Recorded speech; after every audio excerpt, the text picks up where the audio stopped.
Yes, alright. Nkulamusizaako nnyo mukwano gwange najjo sinzo bango otuwuliriza. Kakati nno General Katumba Wamala ebye si birungi byandibanga ebintu bimukyukidde bimutabukidde. Jjukira nti nno katandikanga akantu akatono nnyo ddala naye kati kagenze kazimbulukuka era nga kazaala byonna ye General Muhoozi Kainerugaba Chief of Defence Force. Tujjukira mu wiiki eno byonna ebibaddewo embiranyo wakati wa General Muhoozi Kainerugaba Chief of Defence Force saako ne General Katumba Wamala Minister of Works and Transport. Kakati nno okusinziira ku statement ezaakolebwa tuzijjukira bulungi nnyo. Kakati Mwami Yoweri Kaguta Museveni avuddeyo ng'agamba nti adimandinga ayagala okulaba ayagala answers okuva mu Ministry of Work and Transport bamulage babeeko bye bamulaga ku bikwatagana ne corruption. Ayagala answer okuva eri General Katumba Wamala over corruption. Egenda mass corruption scandal egenda mass mu ministry eno. Jjukira nti nno gye buvuddeko Mwami Yoweri Kaguta Museveni yagenda maaso n'okubanga ayisa etteeka ng'agamba nti nno ebitaala byonna ebibadde bikwatira mu distance biveewo. Jjukira nti nno yagenza okirangirira era kyenyamiza nnyo bannayuganda nga bannayuganda bangi abamaze okubbibwako omusimbi omungi ennyo omuyitirivu. Jjukira ku zino number plates empya ze baaleeta eza digital ziriko zibaddeko kibayita zibadde zirina enkola gye zikolamu emirimu gyagyo era nga bano bannayuganda basinga newankubadde bakkiriza kigende mu maaso naye ng'enkola yaakyo tebakitegeererako ddala wadde n'omulundi n'ogumu n'ogw'eddagala.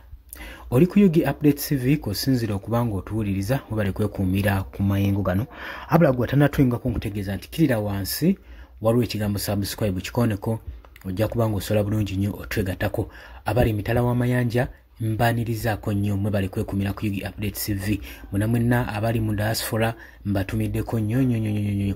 Kakati entabo yava ku General Muhoozi Kainerugaba ogenda maaso n'okutwitinga ku mukulu gwa Twitter ng'agamba nti nno enguudo za Uganda oba streets za Uganda tezijja kutereera tezijja kubeera organized paka nga baminisita ab'ekitumbaavu nga General Katumba Wamala bamaze okuva mu mirimu bamaze okuba nga balitayalinga olwo nno streets z'eggwanga Uganda wezijja ofuna ku buweerero zitandika okuba nga zirabikako nga ziri organized ng'ez'amawanga amalala.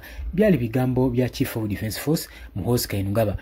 N'oluvannyuma twalaba nga avaayo okwetonda ku ebyo yali ayogedde newankubadde General Katumba Wamala teyavaayo kwogera ku nsonga eno oba ku incidence eno eyagwawo ku social media oluvannyuma lwa General Muhoozi Kainerugaba omwogerera amapaatiike bwe gatyo. Kakati Mwami Yoweri Kaguta Museveni oluvannyuma lw'okuyisa etteeka ly'okuggyawo amateeka agakwatwa oba fayini ezinosasulwa omuntu nga asaza ebitaala by'ewala oba traffic lights ezikwatira ewala oluvannyuma lw'okuggyako omusolo ogwo baguggyewo ne penalties ezibadde zigenda maaso baziggyewo.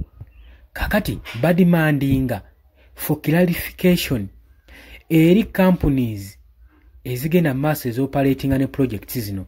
Jjukira nti no abadde bagamba nti no foreign countries zigenda maaso n'okuoperatinga traffic system eya wano mu ggwanga kyokka kyalabiddwako nga mulimu local companies ne personal interest ezigenda maaso n'okubanga zeekuusa mu nsonga eno eya traffic. Kati Minister of Works and Transport ke kaseera ebeerenga eddamu ebibuuzo bino wabula si General Katumba Wamala yekka wabula nabo bawangalira mu office eno baagalalibwa baddemu ebibuuzo wabula tebikomye okokokka bigenze maaso nga biranda nga bagala ne Parliament eveeyo eclarifyinge ku nsonga eno era demandinge for accountability ku nsonga eno wabula kino kyandibeeranga embeera gye kijiddemu si nnungi nnyo era tekigenda kukola bulungi General Katumba Wamala kyandiba nga kiteekawo n'ebibuuzo ku kariya ye ey'emaaso okusinziira nga ye minisita engeri gya minisitule eno gye badde operatingamu emirimu mu ggwanga Uganda. Bannayuganda bangi abadde beemulugunya. Kakati Mwami Yoweri Kaguta Museveni agamba ayagala answer over the corruption mu minisitule ye. Oli ku Yugi Updates TV kubadde osinzira obanga otuwuliriza bw'otannatweyungako nkutegeeza nnyongera okujjukiza kiri wansi waliwo ekigambo subscribe kikoneko obeerenga otweyungako. Mbagaliza olunaku olulungi mweraba.